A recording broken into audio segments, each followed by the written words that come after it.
everyone, I am Soumya, currently a third year MBBS student at Patna Medical College, Bihar. तो physics में मेरे mock test में 70-80 इतने ही number आते थे एंड मैंने नीट में स्कोर किया 162 आउट ऑफ 118 फिजिक्स। एंड आपको ये जान के थोड़ी हैरानी भी होगी कि मेरे प्रीवियस अटेम्प्ट में मेरे फिजिक्स में 70 मार्क्स आए थे एंड उसके बाद भी मेरे मॉक टेस्ट में 70-80 नंबर ही आते थे मॉक टेस्ट में। तो मैंने ऐसे क्या किया जो मेरे मार्क्स में इतनी ज़्यादा मार्क्स में इंक्रीमेंट हुआ, तो मैं इस वीडियो में यही आपको बताने वाली हूँ। बिकॉज लेक्चर समझ में आ ही जाता है, सर के नोट्स समझ में आते हैं, जब सर पढ़ाते हैं वो भी समझ में आता है, बट लास्टली क्वेश्चन सॉल्व नहीं होते। ये पर्सनली मेरे साथ ऐसा होता था, आपके साथ भी अभी यही हो रहा होगा। आपको लेक्चर समझ में आ रहा है, आपने जो भी आईटी वीडियो देखा या सर के नोट्स को पढ़ रहा है वो आपको सब समझ में आ रहे हैं, बट आपसे क्वेश्चन अटेम्प्ट नहीं हो रहा है।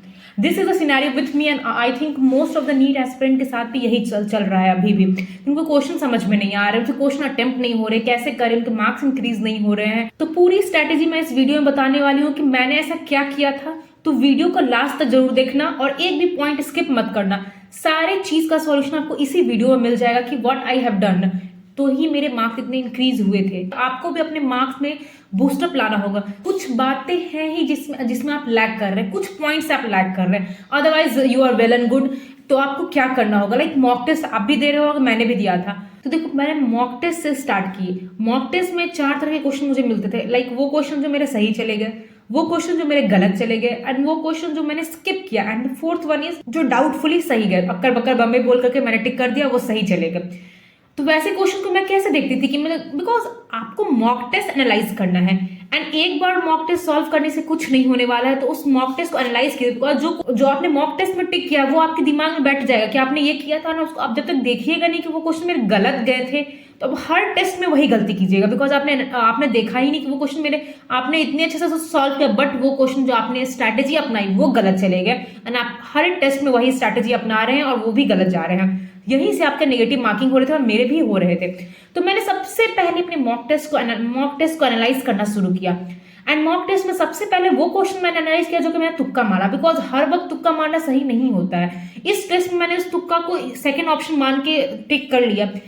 बाई चांस वो क्वेश्चन अगर नेक्स्ट टेस्ट में आता है तो मेरे तुक्का कुछ और भी हो सकता है, वो कुछ और भी मैं अटेम्प्ट कर सकती थी उस क्वेश्चन के आंसर को। तो मैंने उस क्वेश्चन को सही किया एंड जाके मैं अपने शॉर्ट नोट्स में देखती थी एंड नोट्स में देखती थी कि मैंने इसे क्यों गलत किया। मेरी स्ट्रैटेजी थी कि जो क्वेश्चन मैंने रॉन्ग अटेम्प्ट किया इन चारों के लिए सबसे पहले मैं जाके अपने शॉर्ट नोट्स और नोट्स कॉपी में देखती थी क्वेश्चन जो मैंने रॉन्ग अटेम्प्ट किए, क्यों मैंने उसे रॉन्ग अटेम्प्ट किया। लाइक मैंने फॉर्मूला गलत डाला, या मैंने कॉन्सेप्ट ही गलत समझा था, या मेरे न्यूमेरिकल वैल्यू गलत चले गए। तो उस क्वेश्चन को मैं सबसे पहले एनालाइज करती थी एंड अपने मिस्टेक कॉपी मैंने बनाई रखी थी, उसमें मैंने उसे सॉल्व कर लेती थी एंड जाके मैं पहले शॉर्ट नोट्स में देखा कि मैंने क्यों गलत किया एंड उस क्वेश्चंस को जाके मिस्टेक बुक्स कॉपी में सॉल्व कर लेती थी। बिकॉज अगर वो question next attempt mock test में आए तो फिर से वही 0 लेवल से सॉल्व करने से लाख गुना अच्छा है कि मैं जाके एक बार बुक कॉपी को एक बार रिव्यू कर लूं।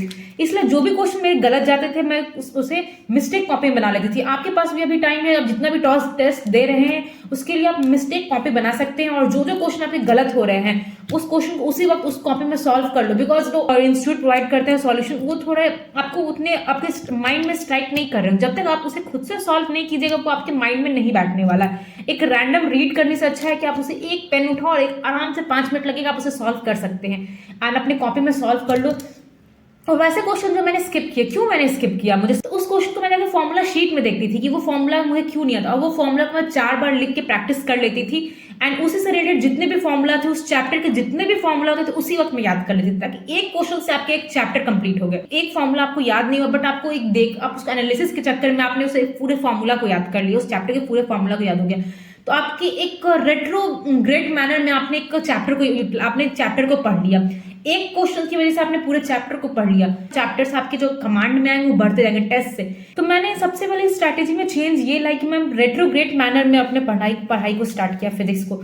लाइक मैं सबसे पहले मॉक टेस्ट देती थी, वो भी लास्ट के मंथ में मैं सबसे पहले मॉक टेस्ट देती थी and then go for the concept. कौन से कॉन्सेप्ट में लैग कर रही हूँ, कि किस कॉन्सेप्ट का क्वेश्चन मुझसे सॉल्व नहीं हो रहा है। तो मैं जाके फिर नोट्स बुक देखती थी एंड देन मैं अपने उसको सारे क्वेश्चन को सॉल्व कर लेती थी। बट टेस्ट देने से पहले एक चीज मैं जरूर करती थी कि formula sheet and short notes को रिवाइज करके जाती थी, बिकॉज शॉर्ट नोट्स बहुत ही आपको कॉन्साइज वे में रहता है, एंड अदर रादर देन वो आपके जो नोट्स बुक रहते हैं, नोट्स कॉपी रहता है, वो आपके एक चैप्टर के कहाँ 100 पेज रहते हैं नोट्स को, उतना नहीं पढ़ने से अच्छा मैं सिर्फ शॉर्ट नोट्स को पढ़ लेती थी एंड फॉर्मूला शीट याद करती थी। उतना ही करने के बाद फिर मैं जाके मॉक टेस्ट देती थी, एंड फिर अब जो मॉक टेस्ट मैं दे दिया उसमें जैसे जैसे क्वेश्चन गलत हुए फिर जाके मैं नोट्स कॉपी में देखती थी, उस कॉन्सेप्ट को समझती थी, यार नहीं समझ में आता तो वीडियो देखती थी वाइट, एंड देन जाके वो रेट्रोग्रेड मैंने मेरे चैप्टर कंप्लीट होते गए। तो वो मेरे लिए बहुत ही बेनिफिशियल था कि लाइक टेस्ट से मैं अपने चैप्टर को कंप्लीट कर रही हूँ। तो आप भी ऐसा कर सकते हैं, बिकॉज आपके पास 20 दिन का आप टेस्ट अभी बहुत ज्यादा दे रहे होंगे, तो आपको टेस्ट से अपने कॉन्सेप्ट को समझना है, बिकॉज एक भी क्वेश्चन को स्किप मत करना। अगर आपको टेस्ट में नहीं समझ में आ रहा है, आपने टेस्ट दे दिया, उस सारे क्वेश्चन को जाके अपने मॉक शॉर्ट नोट्स में देखो, नोट्स बुक में देखो, आधा फॉर्मूला शीट में देखो, एंड उसमें मार्क कर लो, बिकॉज टेस्ट में जो क्वेश्चन आते हैं वो बहुत बार रिपीट होते हैं, वही क्वेश्चन आपको बार बार आएंगे, ताकि आपको प्रैक्टिस करवाना चाहता है मॉक टेस्ट, तो वो क्वेश्चन बार बार आएंगे उस। And next comes to PYQ. PYQ बहुत इंपॉर्टेंट है, पीवाईक्यू बहुत इंपॉर्टेंट है। मैंने जो लास्टली यही किया था, सिर्फ पीवाईक्यू एंड मॉक टेस्ट, सिर्फ पीवाईक्यू एंड मॉक टेस्ट, इसके सिवा कोई भी क्वेश्चन मैंने सॉल्व नहीं किया।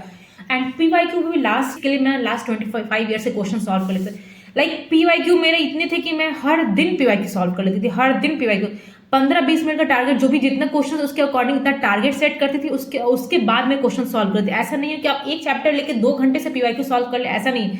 मैंने इतनी बार पीवाईक्यू सॉल्व कर लिया था कि आधे एक घंटे में मेरे एक चैप्टर आराम से कंप्लीट हो जाते थे। लाइक जो भी 30 क्वेश्चन है तो मैं इसको स्टार्ट कर देती थी कि टारगेट रखती थी कि मैं 40 मिनट के अंदर इस क्वेश्चन को सॉल्व कर लूंगी पीवाईक्यू को, तो मैं टारगेट सेट करके पीवाईक्यू कर लेती थी। वो भी ऐसा है कि जैसे एक दिन में आप कभी भी 5 चैप्टर नहीं कर पाइएगा, उससे रादर देन अच्छा है कि मैंने एक दिन में 5 पीवाईक्यू एक दिन में 5 चैप्टर के पीवाईक्यू जरूर सॉल्व कर लेती थी। बिकॉज पीवाईक्यू से आपको जैसे देखो आपने पीवाईक्यू सॉल्व किया, ये समझ में नहीं आया, तो आप जाके फिर नोट्स में देखिएगा, नोट्स में जाके देखिएगा वो फॉर्मूला क्या है, वो कॉन्सेप्ट क्या है, इनडायरेक्टली आपके वो चैप्टर कंप्लीट ही हो रहे हैं। बिकॉज आप जब नोट्स पढ़िएगा तो आपको बहुत बोर फील करता है, आप 1 घंटे से एक ही चैप्टर पढ़ रहे हैं, आपको खुद लगे कि बहुत बहुत देर हो गई है, मैंने इस चैप्टर को कंप्लीट नहीं किया, और उससे अच्छा मैं लाख गुना अच्छा मैं करती थी पहले पीवाईक्यू सॉल्व करते हैं, पीवाईक्यू जाके मैं इंटररेट करती थी अपने शॉर्ट नोट्स से एंड नोट्स बुक से, नोट्स कॉपी से। इससे मेरे चैप्टर्स के मैं एक दिन में बहुत सारे चैप्टर कंप्लीट हो जाते थे। एंड पीवाईक्यू आपके लिए मस्ट है। आपने ज्यादा बार सॉल्व मतलब मैक्सिमम टाइप ने सॉल्व नहीं किया है तो आप तो लास्ट 6 ईयर के पीवाईक्यू को बहुत बार सॉल्व कर लो, एंड आपके पास अगर टाइम है तो लास्ट 25 ईयर्स के पीवाईक्यू सॉल्व कर लो। 2019 से जो क्वेश्चन है वो एनटीए पूछ रहा है, और जो लास्ट 25 ईयर से क्वेश्चन है वैसे क्वेश्चन भी आ सकते हैं, बिकॉज एनटी भी जानता है कि क्वेश्चन देखो कोई भी क्वेश्चन कोई फ्रेम करता है वो इंपॉर्टेंट चीज को ही फ्रेम करता है, इंपॉर्टेंट कॉन्सेप्ट से ही क्वेश्चन लाते हैं। तो आपसे आप 4 बुक रेफरेंस बुक पढ़ने से अच्छा है कि आप सिर्फ पीवाईक्यू 25 साल पुराना कर लो, आपके लिए बहुत ही ज्यादा बेनिफिशियल रहेगा, बिकॉज आपको फिल्टर्ड वे में सब कुछ मिल रहा है कि आपको इतना ही करना है, नहीं कि आपको इतना सारा करके आपको इतना स्कोर करना, आपसे छोटा सा मतलब कम एफर्ट में भी आप ज्यादा आउटपुट ले सकते हैं।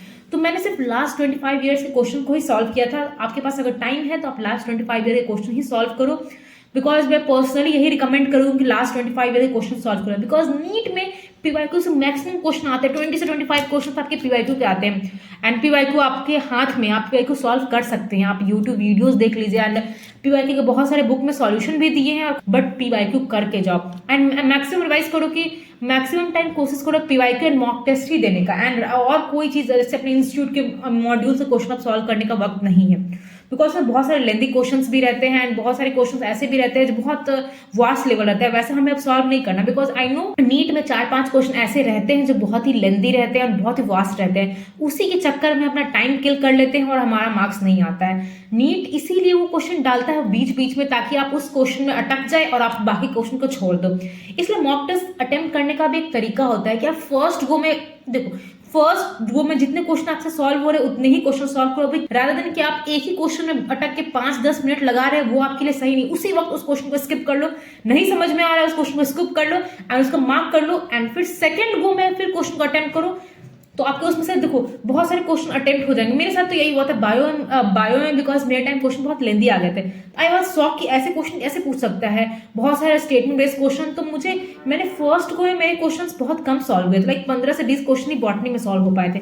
देन मैंने एक सेकंड रिव्यू लिया, थर्ड रिव्यू लिया, ऐसे ही आपको थर्ड फिजिक्स में वही करना है, फर्स्ट गो में जितने क्वेश्चन सॉल्व करो उतने कर लो, फिर आप सेकंड में जाओ कि फिर सेकंड राउंड देखो कि आपके कौन कौन से क्वेश्चन सॉल्व हो रहे हैं, तो आपका माइंड फिर से नया स्ट्राइक करता है। उस वक्त अटक जाने से अच्छा, लाभ ढूंढना अच्छा है कि आप उसे छोड़ के आगे बढ़ो। टाइम को किल नहीं करना, हमारे लिए टाइम बहुत इंपॉर्टेंट है। नीट में सबसे इंपॉर्टेंट टाइम मैनेजमेंट, इसलिए जो भी क्वेश्चन आपको समझ में नहीं आ रहे उस क्वेश्चन को उसी वक्त छोड़ के आगे बढ़ो, उसमें ज्यादा टाइम नहीं देना है। एंड फिजिक्स की एनसीईआरटी, फिजिक्स की एनसीईआरटी बहुत इंपॉर्टेंट है। आपने नीट 2024 का ही सिनेरियो देखा ही होगा कि एक क्वेश्चन जो फिजिक्स की एनसीईआरटी में एक वर्ड में जो चेंजेस है उसकी वजह से -5 हुए हैं। इतने सारे रिजल्ट आने के बाद इतने majority of 4 to 5 lakh student के माइनस हुए हैं, सिर्फ एनसीईआरटी में वो लाइन मेंशन था इसीलिए।